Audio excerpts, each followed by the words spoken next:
Ignition sequence start. 6, 5, 4, 3, 2, 1. We have a liftoff.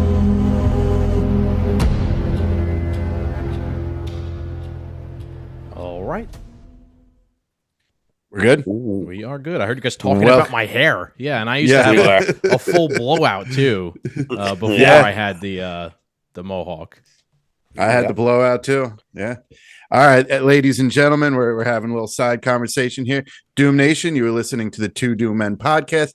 As always, it's Skaggs and yours truly, the captain, with another. He's not even a special guest ananymore. He's kind of like wall art at this point, a piece of furniture in the studio. I am. You know, he's not even press secretary. What's I'd say he's president. the head of the state? He's for the sergeant at Doom Nation. arms. Like he's our expert in violence. Let's put it that way. Yes. Yeah. Yes, when violence comes, 5-star general of the Doom Nation Army, the samurai. What's up, boys? So happy to be here as usual. I'm ready to gangbang on the government and have a good time. Best term ever. Hell yeah, baby. So Doom Nation, today is going to be a little bit of a free-flowing episode. Old Captain here is getting a little fatigue in politics, I must say.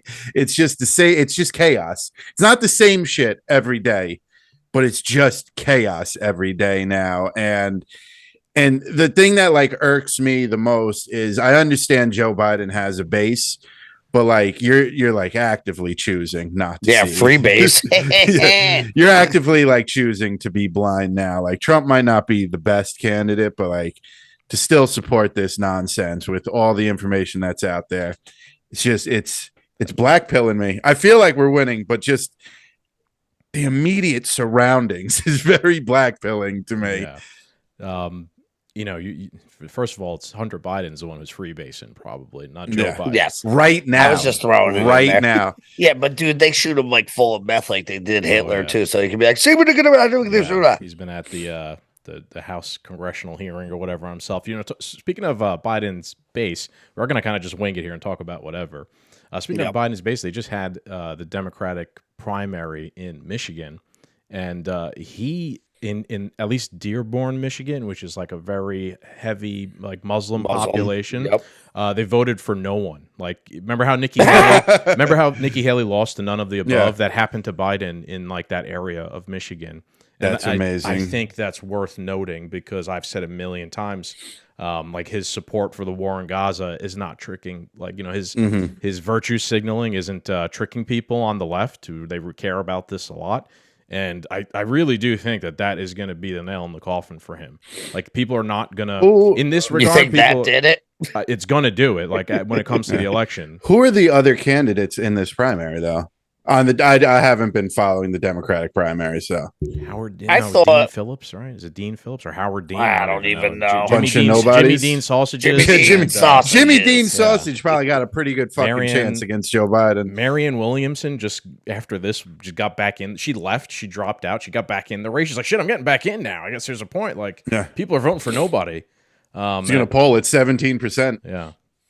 RFK has a chance to pull some votes from Biden, definitely. Although he's just as shitty I hear already on the has, war in Israel. But, it's going to be interesting. What were you going to say over there before, Garrett? I know you're trying to jump in.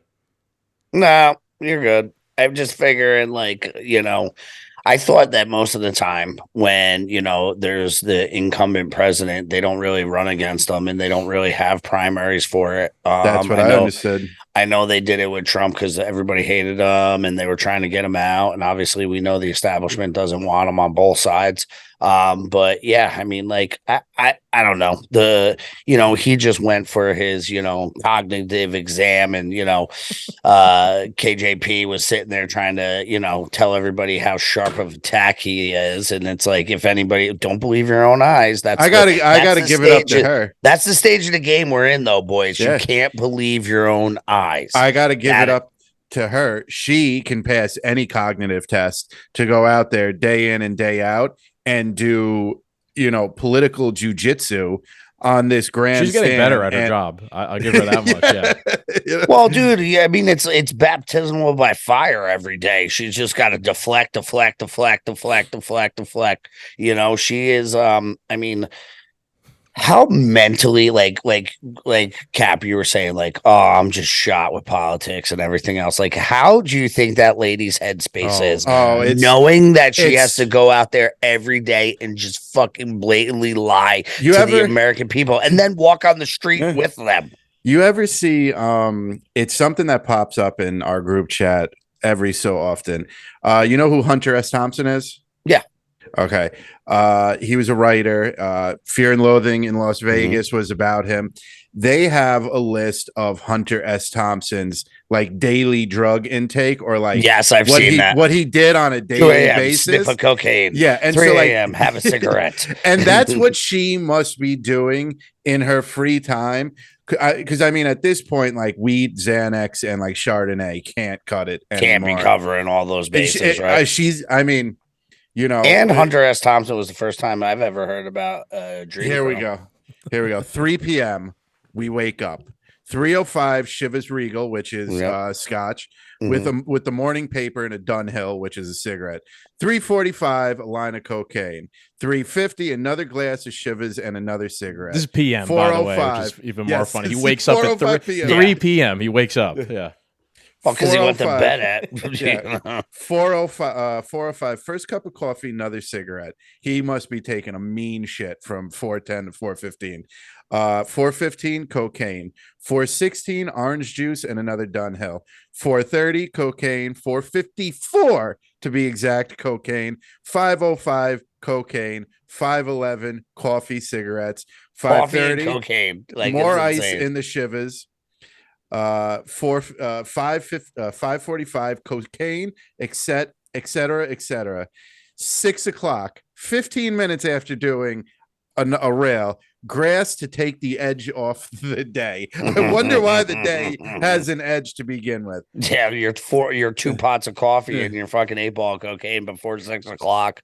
We should 7:05. We should do this one day. No, sure. no. I was gonna say we should doomed review the liquors that he's drinking, like Woody Creek Tavern. What is that? I've never heard of that. No, before. Woody Creek Tavern is the place bar. that he would go Okay. to. Yeah, Okay. He would go there for lunch at 7:05. Heineken, 2 margaritas, coleslaw, taco salad, a double order of fried onion rings, carrot cake, ice cream, bean fritter, Dunhill, another Heineken, cocaine for the ride home, and a snow cone. Oh my god! But wait. The snow cone is 3 shots of scotch. It's a scotch snow cone. Yeah. A glass of shredded ice over which is poured 3 or 4 jiggers of Chivas. 9 o'clock, start snorting cocaine seriously. Right. Now he starts actually doing the blow. Yeah. Yeah. Now he's clocking into work. Yeah. Right? 10 p.m. drop acid. Fucking Christ. Took an hour off. He took a lunch break there for an hour. Yeah, he took a little bit of a lunch break. Mental preparation. He had to decompress before he could start working. Chartreuse, cocaine, grass, 11:30, cocaine, etc. Midnight. Hunter and Thompson is ready to write. Like, I'm ready to write now. This is the pregame. Jesus. I would die. 12:05 to 6 a.m. Chartreuse, cocaine, grass, Chivas, coffee, Heineken, clove cigarettes, grapefruit, Dunhills, orange juice, gin, continuous pornographic movies. 6 a.m. The hot tub, champagne, Dove bars, fettuccine Alfredo. I don't even know what this is. 8 o'clock. I think it's like a sleeping pill Halcyon. now. Yeah. Probably. 8:20 a.m. sleep. I'll do it all over again the next day. Yeah, dude. So that lifestyle. Oh my god! I'll let you in on a little secret. I mean, not that we promote cocaine use, but like, no, we only promote the tobacco bags or the nicotine bags. Come to Montauk with us, like we've always been telling you, for a day, and that's pretty much the day. yeah, that's a rough day. I'm getting too old for that shit. Oh man, yeah, that's basically that's what Karine Jean-Pierre's day is like, just without so much drugs and more just fuckery. Well, that must be what Biden's day is like. They must be pumping him full of that many drugs. Yeah. You have to just to get him to stand up straight. Yeah. 7:05, wake up, clean diaper. It is so funny what we're talking about. Obviously, we're having a good time, but Karine Jean-Pierre obviously lying through her teeth, saying the other day that the president, they were asking about a cognitive test. if he passed a cognitive test with his doctor, and she was saying how every day on the job being the commander in chief is passing a cognitive test. Yeah. You know, like, look at the state of the country, dude. Yeah, I know it's not working, right? So first of all, the guy can't fucking walk. You know what I mean? Like, I can walk. Like, the three of us, we can get up and walk around. Now, walking is much easier than running the United States of America. It's the hardest job ever. And they're saying that, you know, he's doing it every day and passing a cognitive which is a test, lie, because half the time he's sitting on the beach in a chair. Yeah, that's true. But I'll tell you straight up, behind the scenes, yeah, the way that man falls and the way that he stumbles and bumbles around, having older family members in my family that have canes and walkers and stuff, when he is in his private quarters, he has to be using a cane, or probably, since he's the president, I got to assume they are wheeling him around in a wheelchair. Maybe most of the day. There's no way. I understand he's under constant supervision, but somebody his age, he'd have to be out there with a cane. I bet you he's just wandering around the White House with no clothes on. I've heard. Well, there was always that. There's been multiple reports, like he just doesn't even know where he is, and he's just wandering around. He has a Secret Service running around all day long, cleaning up his diapers and chasing him down. Even by their own metric, again, like, you know, saying that doing the job, he's doing it, and that's proving, you know, he's passing a cognitive test every day, being the commander in chief. Things are worse than they've ever been. There's wars everywhere. We're on the brink of nuclear World War III every fucking day. He's bleeding his own base because he's talking out of both sides of his mouth on another war that he's involved in and funding. It's just it's so pathetically transparent. Like, the emperor has no clothes, as they say at this point. They're lying, and we're like, at they're the not stage good of that, and anymore. you can't believe your own eyes. Yeah. It's quite amazing. Time to be alive. Did you hear? So Trump decided to go to Mexico, and then Biden immediately after was like, "Oh, I'm going to Mexico the same day too." They are 300 miles apart. Biden's been seen walking around with like 2-3 like ICE agents, like smiling in this like quiet little remote area, and Trump's in like a makeshift military base with like all of the sheriffs and Greg Abbott. I saw Listen, they know who the man is, so you know they're playing their cards. They're playing their cards tight and right, and you know, I mean, for the most part, you're watching everything unfold, and like, it's so blatant in your face, like it's undeniable at this point. So if you're just holding on to anything, it's beyond fathom for, you know, any one of us. Yeah. I saw this video before. So Trump was at the border today, and he's like at the literal border wall, and there's migrants on the other side, and he's waving to them, and they're. I wouldn't you? You know. Look across. Look through the barbed wire there. Well, yeah, they're on the other side of the Rio Grande.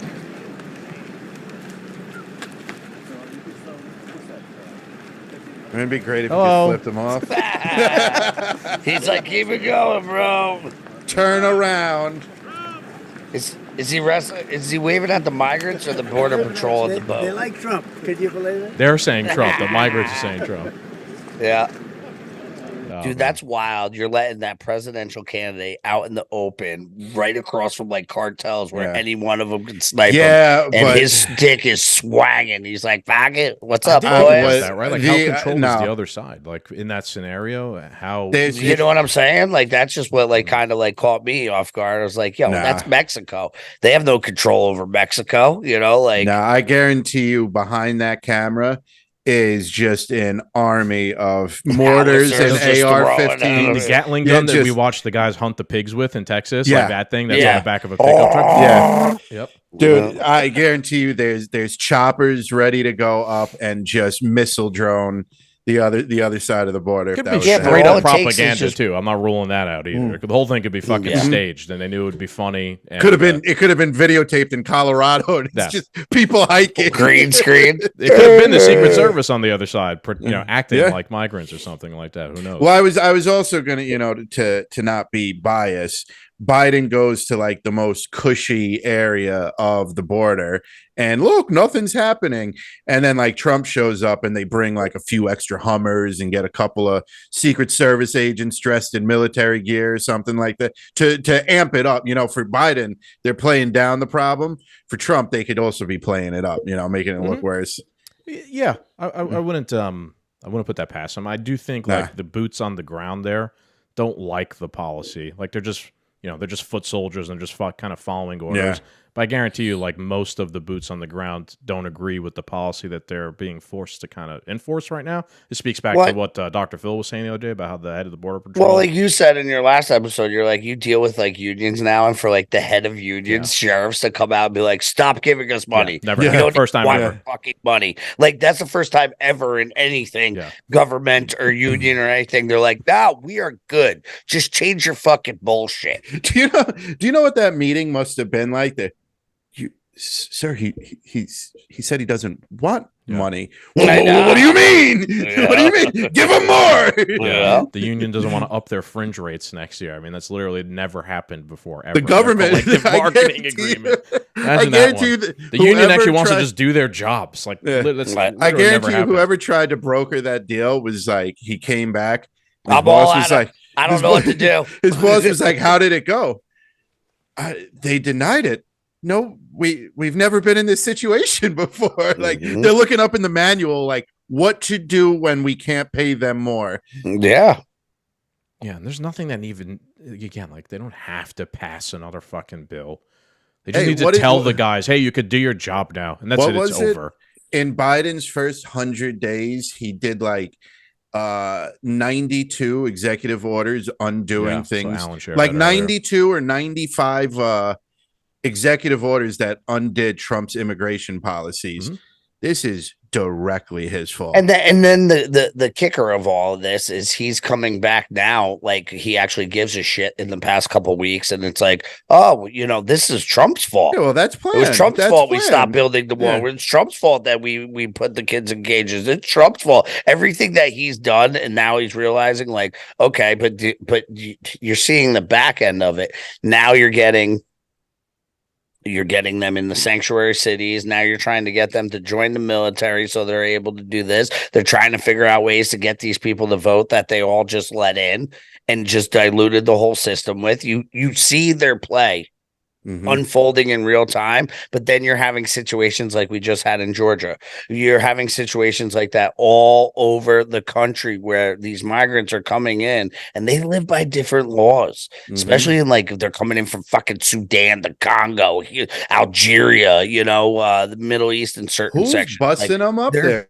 Savages. They're not, and this is what I say all the time too, is like, okay, if they're running from war in a better place and everything, where's all the women and kids?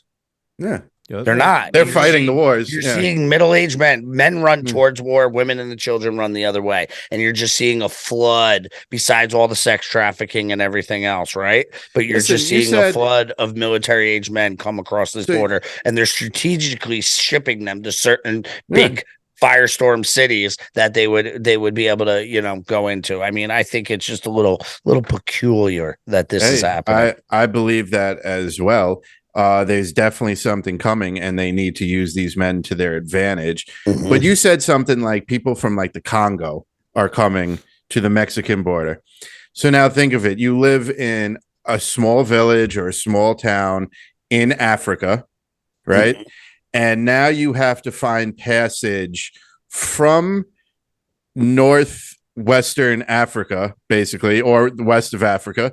You have to find a boat that's going to take you somewhere to South America. Well, I don't think they're taking boats, though. I think they're flying into like Ecuador, which has no visa requirements whatsoever. Yeah, and then they're making their way up. So where are you getting this? Saving enough money. The thing is, they're saving enough money. Where are you getting this money from? They're saving it. They're saving it up. They're saving it up. Then they're buying a plane ticket. They're flying into Ecuador. You think they're saving it up, or do you think I think it depends. Probably some people are saving it up. Some people are probably getting it from like charity NGO things. But what I was trying to say is like, I think it's getting funneled back through. Yeah, it could be. I think it's people like Soros or whoever the fuck is pulling these dark strings of the government, the world monarch, whoever needs these young military aged men to be in America is funding like They're going into towns. Listen, we'll send you to America for $10,000. You'll get more money once you're in there. Blah blah.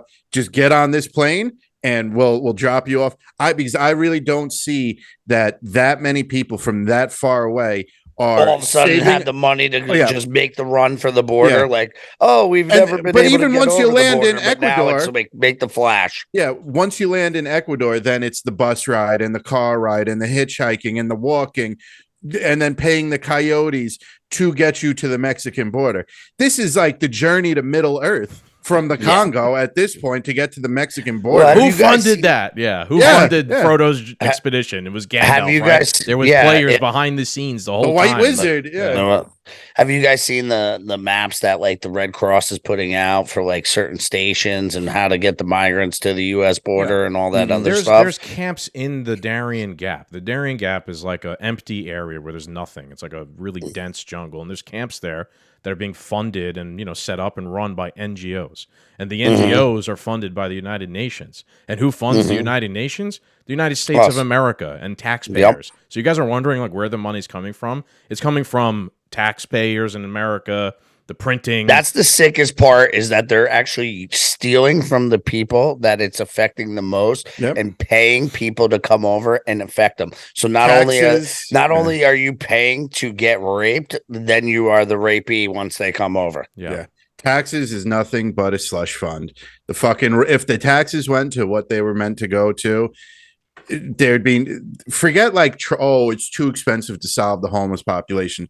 Just having the roads paved would be done.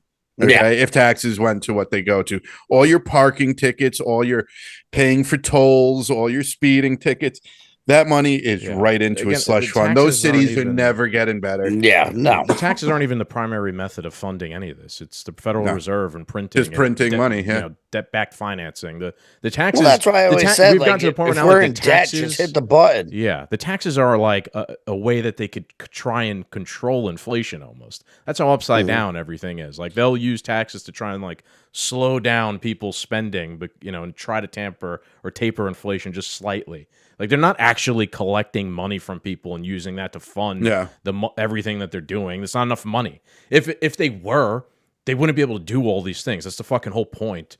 Like the liberty community is making about the Fed. If the Fed has an endless money printer, they have magic. They could just do anything because you could just keep printing money and funding wars forever. If they were like limited by unicorn farts and fairy dust. Yeah, like if they were limited by like we have to collect the money from people, boy, people are going to be really pissed off. Let me ask you guys like 90% to fund their demise or a war here or a war there.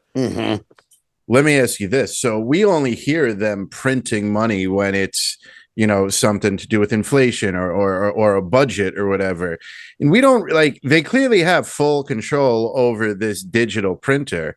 So how many times is it happening where it's below, and every it's day, below a certain number, and they're just like, oh, you need $1 million? Boom, here's $1 million. You know what I mean? How much personal money is also being printed for these people? Well, well, I mean, that's the other thing you got to think of. At some point, you have to realize that the veil has to be lifted little by little, because like at some point you have to realize, even though we all needed to survive and we came into the system, like it's up to us to take ourselves out of the system, because we can all sit here and say it doesn't make sense. There's nothing.